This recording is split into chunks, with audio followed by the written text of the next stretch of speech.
ಅಧಿಕಾರ ಹಂಚಿಕೆಯ ಜಟಾಪಟಿ ಆಗ್ತಿರುವಂತ ಸಂದರ್ಭದಲ್ಲೇ ಸಿಎಂ ಸಿದ್ದರಾಮಯ್ಯನವರು ಕೊಟ್ಟಿರುವಂತ ಒಂದು ಸ್ಫೋಟಕ ಹೇಳಿಕೆ ಇದೆಯಲ್ಲ, ಇದು ಇಡೀ ಕಾಂಗ್ರೆಸ್ ಮನೆಯಲ್ಲಿ ಸಿಕ್ಕಾಪಟ್ಟೆ ತಲ್ಲಣಕ್ಕೆ ಕಾರಣ ಆಗ್ಬಿಟ್ಟಿದೆ. ಅದುವೇ ಅವರ ವರುಣಾ ಕ್ಷೇತ್ರದ ಈ ವರಕೋಡು ಗ್ರಾಮದಲ್ಲಿ ಮಾತನಾಡಿದ್ದು ಏನ್ ಹೇಳಿದ್ರು ಗೊತ್ತಾ? ನನ್ನ ಮಗನಿಗೆ ಕ್ಷೇತ್ರದ ಜನರ ಈ ಕಷ್ಟಕ್ಕೆ ಸ್ಪಂದಿಸುವಂತೆ ನಾನು ಸೂಚಿಸಿದ್ದೇನೆ. ನೀವು ನನ್ನನ್ನ ಬೆಳೆಸಿದ ಹಾಗೇನೆ ನನ್ನ ಮಗನಿಗೂ ಕೂಡ ರಾಜಕೀಯವಾಗಿ ಬೆಂಬಲವನ್ನ ಕೊಡಬೇಕು ಅಂತ ಸಿಎಂ ಸಿದ್ದರಾಮಯ್ಯನವರು ಹೇಳಿಕೆ ಕೊಟ್ಟಿದ್ದಾರೆ. ಇದರ ಬೆನ್ನಲ್ಲೇ ಒಂದು ಕಾಂಗ್ರೆಸ್ನಲ್ಲಿ ಆಗ್ತಿರುವಂತಹ ಈ ಕುರ್ಚಿಯ ಸಂದರ್ಭದಲ್ಲಿರುವ ಜಟಾಪಟಿ ಜೊತೆಯಲ್ಲಿ ಸಿದ್ದರಾಮಯ್ಯನವರು ಎಲ್ಲಾದರೂ ತಮ್ಮ ಅಧಿಕಾರವನ್ನ ತುರಿತಾರಾ ಅನ್ನೋ ಚರ್ಚೆ ಆಗ್ತಿದೆ. ಈ ಬಗ್ಗೆ ತಮ್ಮ ತವರು ಕ್ಷೇತ್ರದಲ್ಲಿ ಸಿಎಂ ಸಿದ್ದರಾಮಯ್ಯ ಏನ್ ಹೇಳಿದ್ರು ಅಂತೀರಾ? ಅವರ ಮಾತುಗಳನ್ನ ನೋಡಿ ಬರೋಣ. ನಾನು ಕೊನೆ ಉಸಿರಿನವರೆಗೂ ಕೂಡ ರಾಜಕೀಯದಲ್ಲಿ ಇರ್ತೇನೆ.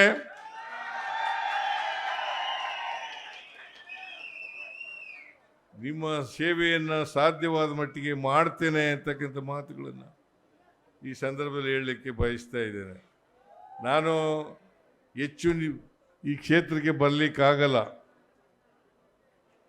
ಯತೀಂದ್ರ ನೋಡ್ಕೊತಾನೆ ಕ್ಷೇತ್ರನ. ಒಂದ್ಸಾರಿ MLA ಆಗಿದ್ದೆ, ಇಲ್ಲಿ ಈಗ MLC ಆಗಿದ್ದಾನೆ, ಮೇಲ್ಮನೆ ಸದಸ್ಯ ಆಗಿದ್ದಾನೆ. ನಿಮ್ಮ ಕ್ಷೇತ್ರದ ವರುಣಾ ಕ್ಷೇತ್ರದ ಅಭಿವೃದ್ಧಿ ಕೆಲಸಗಳನ್ನು ಯತೀಂದ್ರ ಹೇಳ್ದವೆಲ್ಲನೂ ಕೂಡ ಮಾಡಿಕೊಡ್ತೇನೆ ಅಂತಕ್ಕಂಥ ಮಾತುಗಳನ್ನು ಹೇಳಲಿಕ್ಕೆ ಬಯಸ್ತಾ ಇದ್ದೀನಿ. ನನಗೆ ಹೇಗೆ ರಾಜಕೀಯವಾಗಿ ನೀವು ಬೆಳೆಸಿದ್ದೀರಿ, ಯತೀಂದ್ರನು ಕೂಡ ಬೆಳೆಸ್ತಕ್ಕಂಥ ಕೆಲಸವನ್ನು ಮಾಡಬೇಕು ನೀವು ಅಂತಕ್ಕಂಥ ಮಾತುಗಳನ್ನು ಮಾಡ್ತೀರಿ ಅಂತಕ್ಕಂಥ ನಂಬಿಕೆ ಇದೆ. ಸದ್ಯ ಸಿದ್ದರಾಮಯ್ಯನವರ ಈ ಮಾತು ಕಾಂಗ್ರೆಸ್ನಲ್ಲಿ ಇವತ್ತು ಅನೇಕರಿಗೆ ನಿದ್ದೆ ಕೆಡಿಸ್ಬಿಡ್ತು ಅನ್ಸುತ್ತೆ. ಯಾಕಂದ್ರೆ ಈ ಹಿಂದೆ ಬೆಳಗಾವಿಯಲ್ಲಿ ಯತೀಂದ್ರ ಸಿದ್ದರಾಮಯ್ಯನವರು ನಮ್ಮ ಅಪ್ಪಾಜಿ ಸಂಧ್ಯಾಕಾಲದಲ್ಲಿದ್ದಾರೆ, ಸತೀಶ್ ಜಾರಕಿಹೊಳಿ ಅವರು ಮುಂದೆ ನಡ್ಸ್ಕೊಂಡು ಹೋಗ್ಬೋದು ಅಂದಿದ್ರು. ಬಟ್ ಇವತ್ತಿನ ಈ ಮಾತು ಎಷ್ಟರ ಮಟ್ಟಿಗೆ ಚರ್ಚೆ ಆಗ್ಬೋದು ಅಂತ ರಾಜಕೀಯ ಪಂಡಿತರಲ್ಲಿ ಒಂದಷ್ಟು ಚರ್ಚೆ ಈ ಒಂದು ತಿಂಗಳಿಂದ 1.5 ತಿಂಗಳಿಂದ ಓಡಾಡ್ತಿತ್ತು. ಏನು ಅಂತಂದರೆ DK ಶಿವಕುಮಾರ್ ಅವರು CM ಆದರೆ ಕೊನೆಯ ಅಸ್ತ್ರ ಸಿದ್ದರಾಮಯ್ಯ ಅವ್ರದ್ದು ಏನಿರುತ್ತೆ, ಒಂದು ತನ್ನ ಆಪ್ತ ಸತೀಶ್ ಜಾರಕಿಹೊಳಿ ಅವ್ರನ್ನ ಅಧ್ಯಕ್ಷ ಸ್ಥಾನದಲ್ಲಿ ಕೂರಿಸುವಂಥದ್ದು. ಹೌದು. ಮುಂದಿನದ್ದು DCM ಆಗಿ ಯತೀಂದ್ರ ಅವ್ರನ್ನ ನೋಡುವಂಥದ್ದು.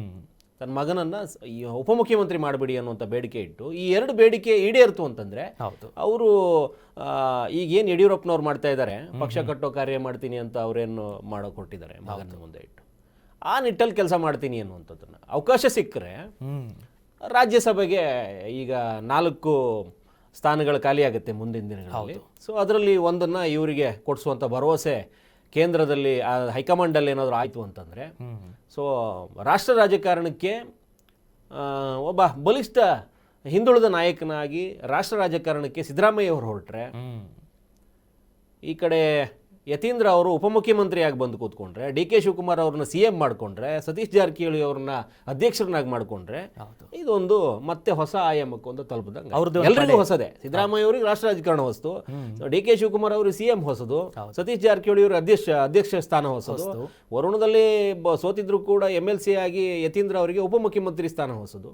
ಎಲ್ಲ ಹೊಸ ಗಾಳಿ ಬೀಸುವಂಥ ಸಾಧ್ಯತೆ ಹೆಚ್ಚಿದೆ. ಅಂದರೆ ಕಾಂಗ್ರೆಸ್ಸಲ್ಲಿ ಬದಲಾವಣೆ ಬಯಸಿ ಕಾಂಗ್ರೆಸ್ ಅವರು ಏನಾದರೂ ಒಂದು ಪ್ರಯೋಗಕ್ಕೆ ಏನಾದರೂ ಸಾಕ್ಷಿ ಆದರೆ ಈ ಬದಲಾವಣೆ ಸಾಧ್ಯತೆ ಇದೆ. ಅದು ರಾಜಕೀಯ ಪಂಡಿತರ ಲೆಕ್ಕಾಚಾರ ಇದೆ. ಹೌದು. ಹಿಂಗೆ ತಗೊಂಡು ಹೋಗ್ಬೋದಾ ವೋಟನ್ನು, ಈ ರೀತಿ ಮನವೊಲಿಸ್ಬೋದಾ ಸಿದ್ದರಾಮಯ್ಯ ಅವ್ರನ್ನ, ಆ ನಿಟ್ಟಲ್ಲೇ ಏನಾದರೂ ಇವತ್ತು ಬೆಂಕಿ ಬಿರುಗಾಳಿ ಈಚೆ ಬಂತ. ಹೌದು. ಸುಮಾರು ಜನಕ್ಕೇನು ಒಂದು ಆಯಿತು, ಇವರು ತೆರೆಮೆರೆಗೆ ಸರಿತಾ ಇದ್ದಾರಾ ಅಥವಾ ತನ್ನ ಮಗನಿಗೆ ಪಕ್ಷದಲ್ಲಿ ಅಥವಾ ಕ್ಷೇತ್ರದಲ್ಲಿ ಒಂದು ಗಟ್ಟಿ ಸ್ಥಾನವನ್ನು ಕಲ್ಪಿಸೋದಕ್ಕೋಸ್ಕರ ಮಾತಾಡಿದ್ರೆ ಇವತ್ತು ಅನ್ನೋದು ತುಂಬ ಸ್ಪಷ್ಟವಾಗಿತ್ತು. ವರುಣಾ ಕ್ಷೇತ್ರದಲ್ಲಿ ಯತೀಂದ್ರ ಅವರಿಗೆ ನನಗೆ ಬೆಂಬಲಿಸಿದಂತೆ ಬೆಂಬಲಿಸಿ ನೀವು ಗಟ್ಟಿಯಾದ ಸ್ಥಾನಮಾನ ಕೊಡಿ, ಅವರಿಗೆ ನಿಮ್ಮ ಕಷ್ಟಗಳಿಗೆ ಆಗು ಹೋಗುಗಳಿಗೆ ಯತೀಂದ್ರಗೆ ನಾನು ಹೇಳಿದ್ದೀನಿ ನಿಮ್ಮ ಬೆಂಬಲವಾಗಿ ನಿಂತ್ಕೊಳ್ಳೋದಕ್ಕೆ, ನಿಮಗೆ ಕೈ ಜೋಡಿಸೋದಕ್ಕೆ. ಹಾಗಾಗಿ ನೀವು ನನಗೇನು ಬೆಂಬಲಿಸಿದಿರೋ, ನನ್ನನ್ನು ಯಾವ ರೀತಿ ಕೈ ಹಿಡಿದು ಎತ್ತಿದ್ದೀರೋ ಅದೇ ರೀತಿ ನನ್ನ ಮಗನನ್ನು ಬೆಂಬಲಿಸಿ.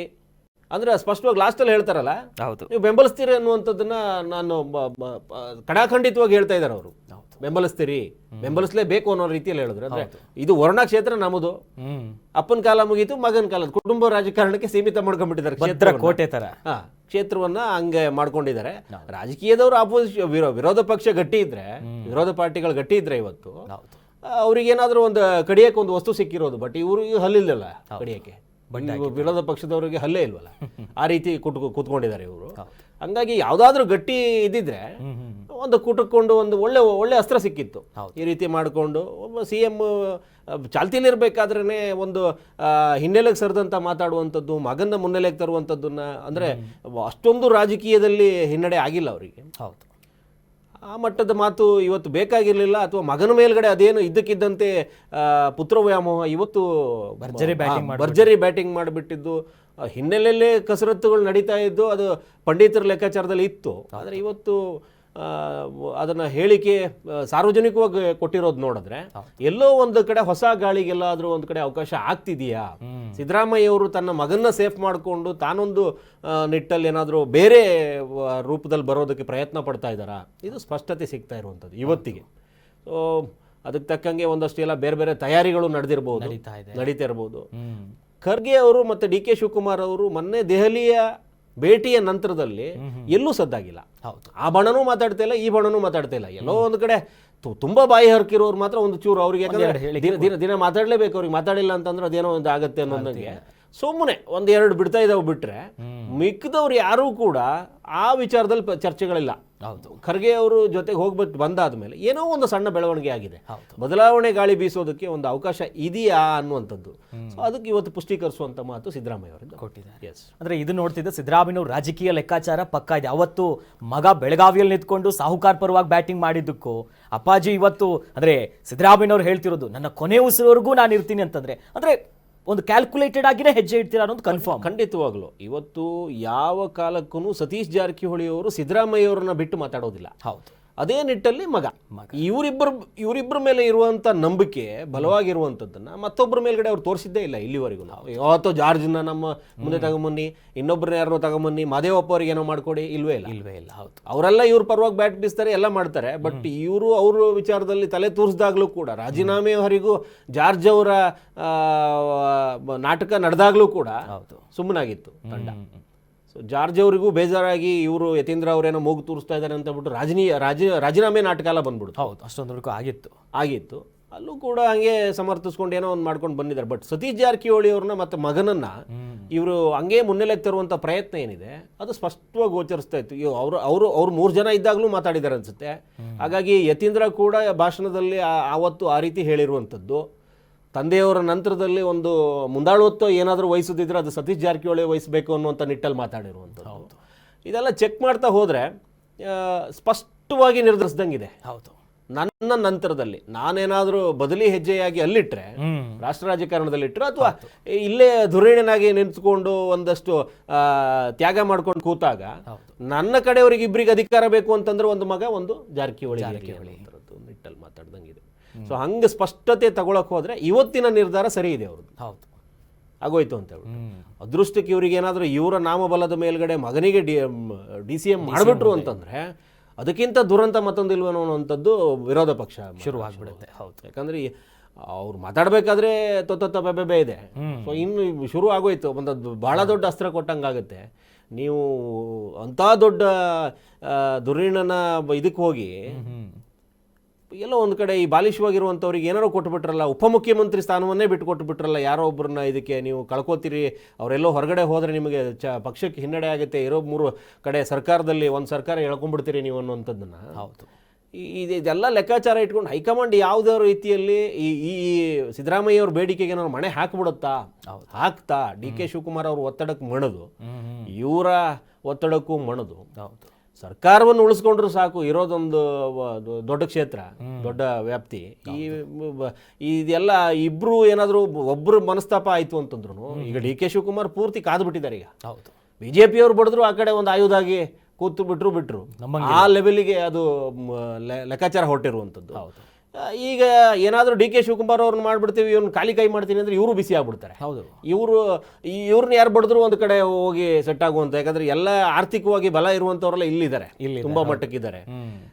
ಹಂಗಾಗಿ ಸಹಜವಾಗಿ ಒಂದು ಕುತೂಹಲ ಇತ್ತು, ಇವರಿಬ್ಬರನ್ನು ಹೇಗೆ ಒಂದು ತೂಕಕ್ಕೆ ಹಾಕೋತಾರೆ ಅಂತ. ಎಲ್ಲೋ ಒಂದು ಕಡೆ ಈ ನಿಟ್ಟಲ್ಲಿ ಹೋದರೆ ಎಲ್ಲ ಕೆಲಸಗಳು ಸಲೀಸಾಗಿ ಕಾಂಗ್ರೆಸ್ ಮತ್ತೆ ಯಥಾಸ್ಥಿತಿಯಲ್ಲಿ ಹೋಗಬಹುದೇನೋ ಅನ್ನೋ ಟ್ರ್ಯಾಕಿಗೆ ಬರೋಂಗಿದೆ. ಹೋಗಬಹುದು. ಯಾಕಂದ್ರೆ ಸತೀಶ್ ಜಾರಕಿಹೊಳಿ ಅಧ್ಯಕ್ಷರಾಗಿ ಅವ್ರನ್ನ ಡೆಪ್ಯೂಟಿ CM ಮಾಡಿದ್ರೆ ಸಿದ್ದರಾಮಯ್ಯ ಅವ್ರು ಏನಾದ್ರು ರಾಷ್ಟ್ರ ರಾಜಕಾರಣಕ್ಕೆ ಹೋಗ್ತಾರೋ ಅಥವಾ ಇಲ್ಲೇ ಇದ್ದೇನೋ ಬೆಂಗಾವಲಾಗಿ ನಿಂತ್ಕೋತೀನಿ ಅಂತ ಏನೋ ಮಾಡಬಹುದು. ಸಂಘಟನೆ ವಿಚಾರದಲ್ಲಿ ಏನಾದ್ರು ಮಾಡ್ತೀನಿ ನಾವು ಮುಂದಿನ ಬಾರಿಗೆ ಹಂಗೆ ಹಿಂಗೆ ಅಂತ ಬಿಟ್ಟು ಏನಾದ್ರು ಕೂತ್ಕೊಂಡ್ರೆ ಈ ಬಣ ತಣ್ಣಗಾಗತ್ತೆ. DK ಶಿವಕುಮಾರ್ CM ಆದ್ರೆ ಮತ್ತೆ ಅವ್ರು ಯಾರು ಮಾತಾಡೋರೆ, ಹೊಸಬ್ರನ್ನ ಕರೆದು ಒಂದು 4-5 ಮಾಡ್ಬಿಡ್ತಾರೆ. ಇನ್ನು ಎಲ್ಲಾದ್ರೂ ಹಿಂಗೆ ಈ ಹಿರಿಯ ತಲೆಗಳು ಎದ್ದು ಹೋದ್ರೆ ನಮಗೆ ಸಂಬಂಧನೇ ಇಲ್ಲ ಅನ್ನೋ ತರ ನಿಂತ್ಕೊಂಡ್ರು ಏನು ಅಂತದ್ದು ಆಗೋದಂತದೇನಿಲ್ಲ. ಯಾಕಂದ್ರೆ ಹಿರಿಯರ ಹಿಂದೆ ಹೋಗುವಂತ ಬಣ ಏನಂತ ದೊಡ್ಡ ಮಟ್ಟದ್ದೇನಿಲ್ಲ. ಆ ಹೊಸಬ್ರು 31 ಜನ ಇದಾರಲ್ಲ ಅವ್ರನ್ನ ಸ್ವಲ್ಪ ಸಂಭಾಳಿಸಬೇಕಾದ ಅನಿವಾರ್ಯತೆ DK ಶಿವಕುಮಾರ್ಗೆ ಬರುತ್ತೆ. ಅದನ್ನ ಅವ್ರಿಗೆ ಮಾಡುವಷ್ಟು ಸಮರ್ಥರಿದ್ದಾರೆ. ಹಂಗಾಗಿ ಕಾಂಗ್ರೆಸ್ಗೆಲ್ಲೋ ಒಂದ್ ಕಡೆ ಹೊಸ ಗಾಳಿ ತರುವಂತ ಪ್ರಯತ್ನದಲ್ಲಿ ಒಂದು ಸಣ್ಣ ಮಟ್ಟದ ಗೆಲುವು ಆಗಿದಂಗಿದೆ. ಯುಗಾದಿ ಸಂದರ್ಭದಲ್ಲಿ ಹೊಸ ಗಾಳಿ, ಒಂದು ಹೊಸ ಚಿಗುರು ಒಡೀತು ಯುಗಾದಿಗೆ. ಅದು ಕುಡಿಯಿಂದಾನೇ ಬರ್ತಿದೆ. ಎಸ್